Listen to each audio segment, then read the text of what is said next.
مصطفیٰ تم ہو، ولی ابن ولی اور جانے کیا کیا مصطفیٰ تم ہو، اور ضیا پھیلی ہے عالم میں اندھیرے کفر کے بھاگے، ضیا پھیلی ہے عالم میں اندھیرے کفر کے بھاگے، جہان سنیت کا جگمگاتا ایک دیا تم ہو، اور تمہیں جس نے ہے دیکھا گویا دیکھا اعلیٰ حضرت کو، تمہیں جس نے ہے دیکھا گویا دیکھا اعلیٰ حضرت کو، بے شمال حضرت احمد رضا کا آئینہ تم ہو، اور تمہیں جس نے ہے دیکھا گویا دیکھا غوث اعظم کو، تمہیں جس نے ہے دیکھا گویا دیکھا غوث اعظم کو، جمال حضرت غوث الورا کا آئینہ تم ہو، سرکار مفتی اعظم ہند رحمت اللہ تعالیٰ علیہ، یہ وہ مفتی اعظم ہند ہے جو اپنے بالغ گرامی حضور اعلیٰ حضرت کے سچے نمونہ تھے۔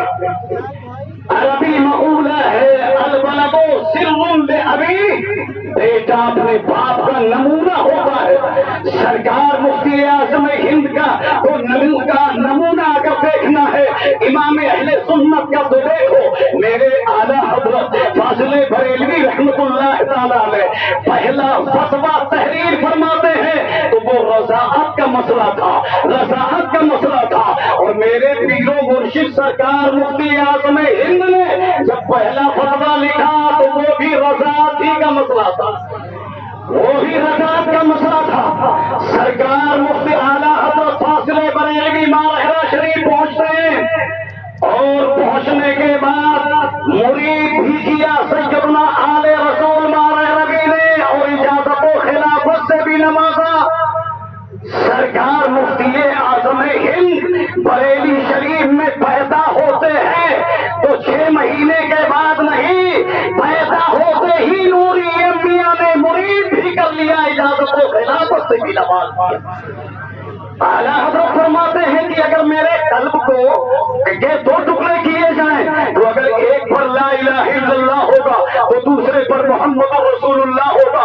میرے مرشد برحق فرماتے ہیں ایک پر خدا ہو تو ایک پر محمد، اگر قلب اپنا دوبارہ کروں میں۔ آؤ مفتی اعظم کو دیکھو کیسے نمونہ ہے اپنے والد گرامی کے، کہ جب اعلیٰ حضرت فاضل بریلوی رحمت اللہ تعالیٰ علیہ دوسرا حج کرنے کے لیے مکہ المکرمہ پہنچتے ہیں تو وہاں آپ سے سوال ہوتا ہے، علم غیب کے تعلق سے سوال ہوتا ہے۔ میرے اعلیٰ حضرت نے بغیر کتب کی طرف مراجعات کیے ہوئے 8 گھنٹے میں ایک ضخیم کتاب جو ہے تحریر فرمائی، جس کو دنیا الدولة المکیہ کے نام سے جانتی ہے۔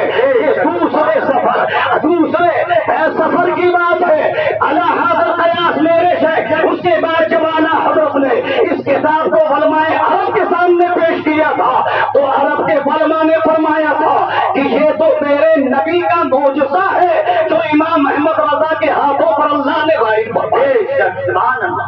ایسے ہی جب میرے آپ کے شیخ اعظم حضور مفتی اعظم ہند نے دوسرا سفر کیا تھا اور دوسرا حج کرنے کے لیے تشریف لے گئے تو وہاں حج پر ٹیکس لاگو کیا گیا تھا۔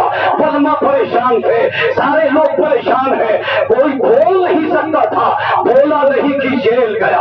جب حضرت پہنچے لوگوں نے حضرت سے کہا تھا حضور کچھ ایسا کرے، کچھ مسئلہ یا کوئی ایسی ترکیب کرے کہ اس سے چھٹکارا مل جائے، کوئی بول نہیں سکتا ہے، دنیا بھر کے علماء موجود ہے۔